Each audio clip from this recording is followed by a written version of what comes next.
with and protruding eyes, but no, don't place himself entirely at our disposal and ask what he could do for us. Professor answered his decisive nothing except the lent me a nightshirt. Whereupon our judge replied, I am sorry, but I cannot do that, and left us.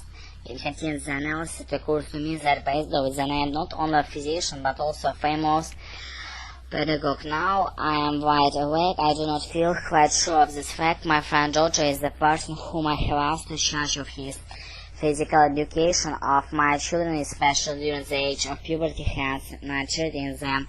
Case anything should happen to me by seeing out in my dream with the morbid symptoms of above-mentioned general health, I clean myself.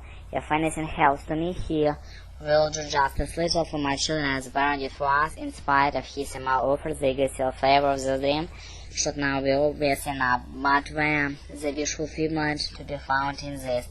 Now Wiggins waked on my friend, who seems to be fated to be badly treated in my dreams, but in the following seconds. Inasmuch as my dream represent Otto as Bernd, I likewise identified myself with another person, namely with Professor R, for I have asked something of Otto just as for Bernd at the same time. Incident I have described, and this is the point, for Professor R has gone this way independently outside academic circles, just as myself have gone, and only in his later years received the title which he had earned long enough. Once more, and then I want to be a professor. On that very phrase, in his later years, it's a wish fulfilled for me that I shall live long enough to steer my boys through the age of puberty myself.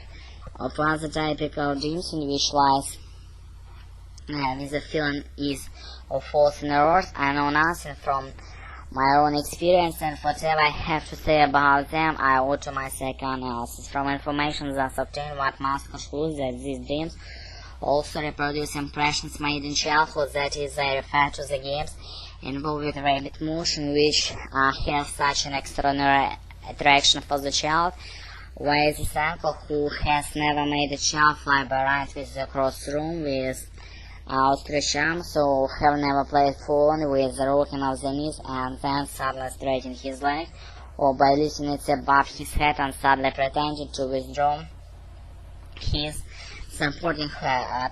At such moments, children shout with joy and sit demand repetition of the performance, especially little fright and dizziness involved in the game.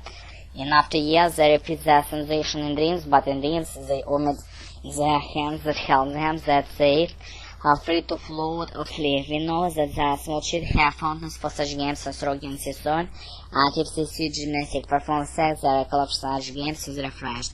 If someone has hysterical attack, we'll consider the reproduction of such performance they accomplish with great dexterity, knowing frequently sexual sensations are excited by these games of movement, which are quite neutral in themselves. To express the matter in few words, the exciting games of childhood are repeated in dreams of flying, falling, reading, and the like.